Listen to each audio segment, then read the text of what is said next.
बोले भारत माता की जय। जय स्वदेशी। जय स्वदेशी। यहां पर उपस्थित मेरे पत्रकार साथियों,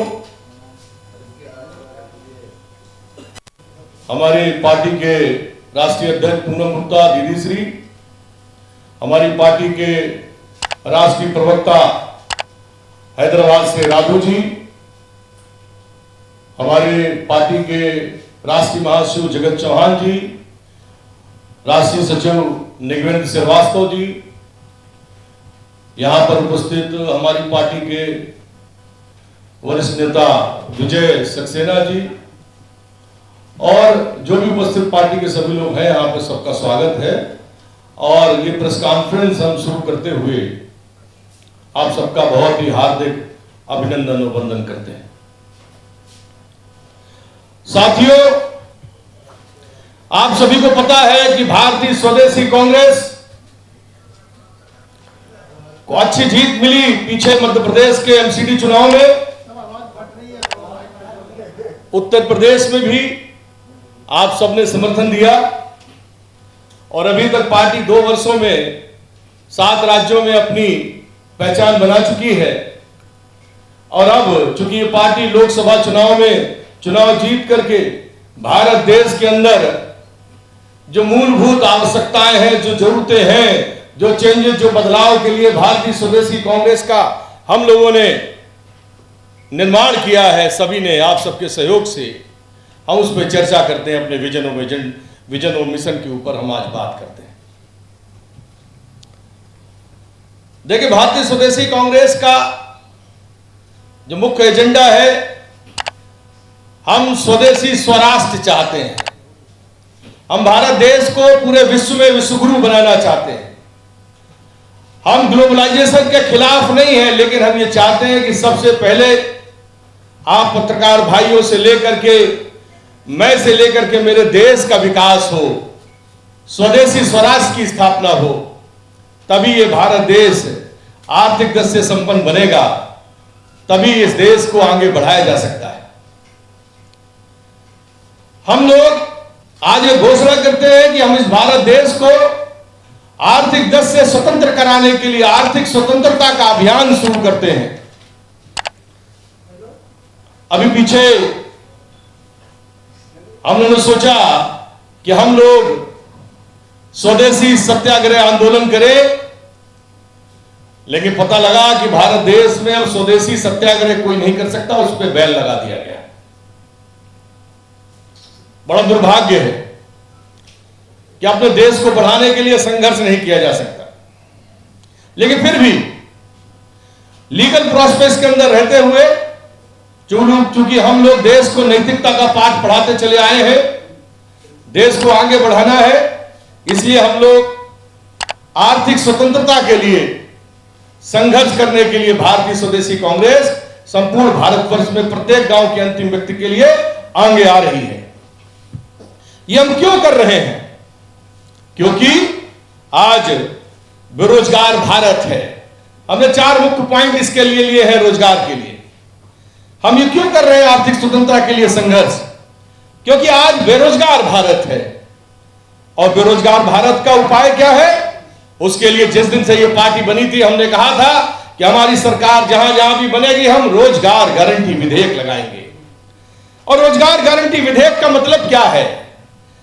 ये हर घर रोजगार मुहैया कराना चाहते हैं। मैं 1991 से कहता आ रहा हूं कि भारतवर्ष को अगर प्रत्येक गांव में खुशहाली लानी है तो हमको घर घर रोजगार, हर घर रोजगार, घर घर उद्योग, हर घर उद्योग के एजेंडे को पकड़ना पड़ेगा, उसको अपनाना पड़ेगा। सभी लोगों का आर्थिक विकास तभी संभव हो पाएगा। तो हर हाथ रोजगार, यह योजना हम चालू कर रहे हैं। इसके लिए भारतीय स्वदेशी कांग्रेस आगे आ रही है। दूसरी बात, हम ये क्यों कर रहे हैं? क्योंकि डूबता है भारत का व्यापार, डूब रहा है व्यापार भारत देश का। तो भारत देश को डुबाने का जो षड्यंत्र लोग करना चाहते हैं, हम उनके खिलाफ हैं। हम अपने देश का रोजगार खत्म नहीं होने देंगे। उसके लिए सुदृढ़ करेंगे हम लोग भारत देश के रोजगार को, व्यापार को, प्रत्येक व्यक्ति को। फिर क्या तीसरी बात क्या है कि हमारे देश का जो उद्योग है, जो स्वदेशी उद्योग है, जिसको हम बढ़ाना चाहते हैं, वो भी खत्म होता चला जा रहा है।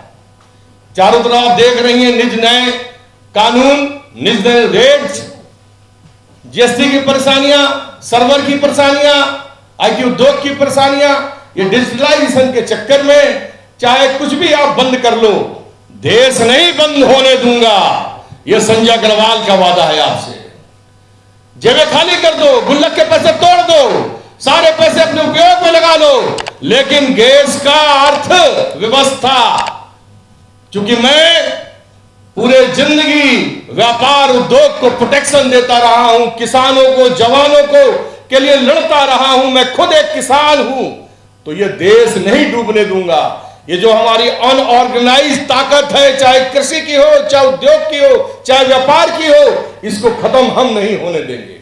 इसके लिए किसी भी सीमा तक जाना पड़े, हम संघर्ष करेंगे। चौथी बात जो महिला आरक्षण बिल की है, जो अभी तक लागू नहीं हो पाई, क्योंकि पार्टी की राष्ट्रीय अध्यक्ष पूनम गुप्ता जी का विजन और मिशन है कि महिलाओं को सशक्त करना, उनको आर्थिक डर से मजबूत करना, उनकी स्वतंत्रता के लिए काम करना और उसके द्वारा देश को मजबूत करना। तो इसके लिए हमारी मांग है कि महिला सशक्त बने, सशक्त भारत बने और एमपी और एमएलए के चुनाव में 33% महिलाओं का आरक्षण लगे। यह हमारी मांग है। और तो हमारे राष्ट्रीय प्रवक्ता जो है वो कुछ बात करना चाहते हैं आपसे। डियर फ्रेंड्स एंड जर्नलिस्ट मित्रों, हमारे पार्टी प्रमुख श्री संजय अग्रवाल जी और जातीय अध्यक्ष दीदी Poonam Gupta ji and all other party members. Today, after 75 years of our independence, now we are into 76th year. We have seen hundreds of parties is coming into this country, ruling multiple national parties. But still we can say that the purpose of the constitution, purpose of the democracy is still not been seen in this country. I am just questioning you, are you people happy? Are you people happy with the services of the government at your village level, Sarpanch office, or at your mandal level, district level, or any level, in the courts, in the assemblies, in the secretariats, wherever you go for some service, are you getting any proper response? Is it possible in this country? Is this a purpose that we have got the democracy and so many freedom fighters fought for this country? So there is a lot of lack of service for the citizens in this country. The reason is simple, that the citizen is away from politics, political are away from the government administration, and government is away from citizen service. In turn, we are facing day-to-day problems and nobody is there to care of us. In this matter, we all, people like us, we all together, we have decided to form a new party where every citizen will become a member and every citizen will participate in the decision makings of the country, and so that there won't be any gap between the citizen and the politics and government and the citizens. With this agenda, in a professional approach, we want to make the reforms in the administration and the system of this country.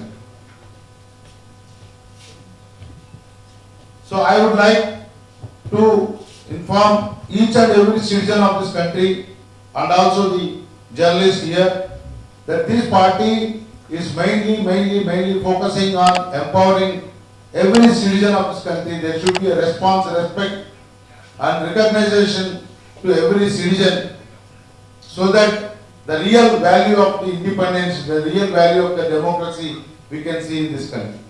That's how I joined this team to develop together for the united and secular nation India.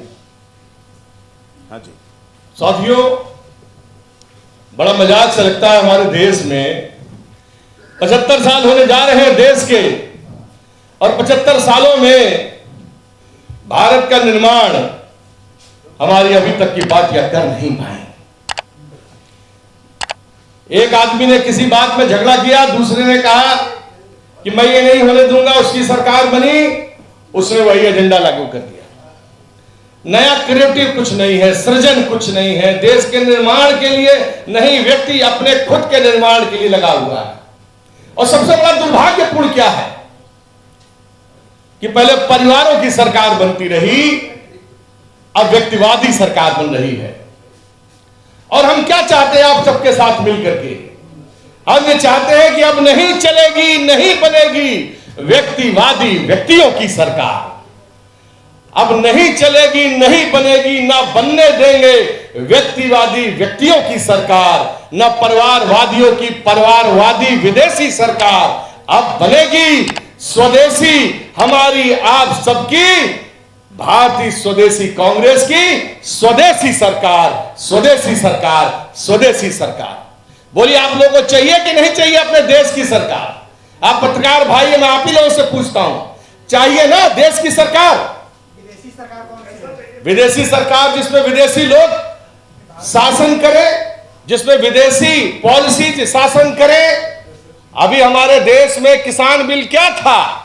ये विदेशियों के द्वारा लाया हुआ ही तो bill है कि आप दो कॉरपोरेट के हाथ में आप इसको आप कंट्रोल कर ले, और हमारा जितना यहाँ पे किसान भाई है वो अनऑर्गेनाइज हो जाए, से अनऑर्गेनाइज से ऑर्गेनाइज कर दें, उनको षड्यंत्र के जरिए कंट्रोल में कर दें। भारत देश किसी के कंट्रोल में नहीं आएगा। चाइना और पाकिस्तान जैसे दुष्चारी लोग कंट्रोल करने के लिए प्रयास कर रहे हैं ना भारत देश को। भारत ने कई बार रगड़ करके ठोका है उसको। कहने का मतलब यह है कि इस भारत देश में अब स्वदेशी काम आगे बढ़ेगा, आपके लिए काम। आप पत्रकार भाई हैं, मैं आज पूछता हूं, इतने वर्ष हो गए, 75 साल, हम बाबा साहब अंबेडकर को मानने वाले लोग हैं, क्या पत्रकारों के लिए कोई बिल आया? आपका आर्थिक ढांचा मजबूत करने के लिए कोई बिल आया? अभी तक नहीं आया। भारतीय स्वदेशी कांग्रेस पत्रकारों के रोजगार को सुरक्षित करने के लिए बिल लेके आएगी। कम से कम आप लोगों के घरों में एक सभ्य समाज के हिसाब से 50,000 60,000 रुपया महीने में आमदनी पहुंचे। आप लोग इसके लिए, हम लोग संघर्ष करेंगे आपके लिए। बोलिए, आपको चाहिए कि नहीं चाहिए 50-60,000 रुपए कम से कम महीने में तनख्वाह? निश्चित रूप से चाहिए, ज्यादा चाहिए। हम ऐसे नहीं, हम संजय अग्रवाल हैं, हम जो कहेंगे वही करेंगे। आप ले आइए, आज तक हमने पीछे जो 30 साल पहले कहा था कि हमारी सरकार बनेगी, हम स्मार्ट गांव बनाएंगे। हम आज भी लड़ाई लड़ रहे हैं स्मार्ट गांव के लिए। हमने कहा था कि हम वृक्षारोपण करेंगे। हम गुजरात में भी जाके स्टार्टअप ग्रीन गुजरात कराए, 1 करोड़ वृक्षारोपण का अभियान छेड़ा। कहने का मतलब जो कहो वो करो, ये वही लोग कर सकते हैं जिनके वर्ड्स की कीमत है। ये आपका विवेक है कि आपको समझना है देश कहां जाएगा। अच्छा, आप बताइए, सड़क पे जाते हैं, अभी एक कानून ले आई है सरकार दिल्ली की, है नकल करके है दूसरों की, 10 साल के बाद डीजल का गाड़ी नहीं चलेगा। अरे भाई, क्यों नहीं चलेगा? अगर वो गाड़ी मेंटेनेंस है, उसका फिटनेस है, तो आप क्या कोई गाड़ी अपना कसूर के पैसे से खरीदता है? आराम में थोड़ी खरीद रहा है कोई गाड़ी। आपने कहा 10 साल बाद गाड़ी नहीं चलेगा। किसको अधिकार है ये कानून लाने का? जनता से बड़ा कानून कुछ नहीं है। अभी आप कहते हैं कि जन सेवक, मजाक करते हैं। मैं कहता हूं सारे सरकारी अधिकारियों को सीओजी नंबर मिला हुआ है, सबके लिए तय है कि भाई 3 से 5 डेली जनता की समस्या सुनेंगे। अरे जनता तो पास बनवा के अंदर बिल्डिंगों में नहीं घुस पाती, इसको कौन सुरक्षित करेगा? गुड गवर्नेंस कौन लाएगा? उसके लिए है भारतीय स्वदेशी कांग्रेस। हम इसके लिए संघर्ष करेंगे कि प्रत्येक सरकारी आदमी 3 से 5 खुलेआम बैठ करके जनता की बात सुने, उसका निपटारा करे। नहीं करेगा तो उसके लिए भी एक गारंटी विधेयक लेके आएंगे। जनता का, अभी उन लोग सड़क पे गए, 10 साल में गाड़ी नहीं चलेगी, कहीं गाड़ी सड़क खराब है, टैक्स सबसे आप लेते हैं, गाड़ी ठुक गई, आदमी मर गया, उसके लिए कौन जुर्माना देगा? हमारी सरकार बनेगी तो सरकार जुर्माना देगी। जैसे जनता से सरकार जुर्माना वसूलती है, वैसे ही जनता को के हित में सरकार को जुर्माना देना पड़ेगा, तभी तो कार्य पद्धति स्ट्रांग बनेगी। जिस आदमी की गलती से, अधिकारी की गलती से वो सड़क खराब है, जिस ठेकेदार की गलती से सड़क खराब है, तभी तो उसको सजा मिलेगी। ये सब आप लोग चाहते हैं तो हम आपके साथ हैं। कमिंग इलेक्शन राजस्थान और मध्य प्रदेश में जी, आपका वो क्या बोलते हैं, उम्मीद क्या है? कमिंग इलेक्शन मध्य प्रदेश में हम लोग चुनाव लड़ने जा रहे हैं। तेलंगाना का चुनाव लड़ेंगे, आंध्रा का चुनाव लड़ेंगे, हरियाणा का चुनाव लड़ेंगे, पूरी ताकत से लड़ेंगे। ताकत में लोग जुड़ते जा रहे हैं, लोग आ रहे हैं, हमारी विचारधारा से सहमत हो रहे हैं। भारत देश में जहां भी हमको कैंडिडेट मिलेंगे, आप सबके सहयोग से मिलेंगे, हम देश का वो सभी चुनाव लड़ेंगे। भारतीय स्वदेशी कांग्रेस अपनी किसी भी प्रकार की नीति से, सिद्धांत से कोई समझौता नहीं करेगी। किसानों की बात की, किसानों आपके पास क्या पॉलिसी है किसानों के लिए? किसानों के लिए हमने भैया 1991 में पॉलिसी दे दी थी, जब हमने कहा था कि स्मार्ट भारत देश में स्मार्ट गांव चाहिए और स्मार्ट शहर लाइए, लेकिन उससे पहले स्मार्ट गांव लाइए। तो हमने कहा था कि किसानी को का औद्योगिकरण करना चाहिए। क्या करना चाहिए? किसानी का औद्योगिकरण करना चाहिए। यह हमारा शब्द है, स्मार्ट गांव संजय अग्रवाल का शब्द है।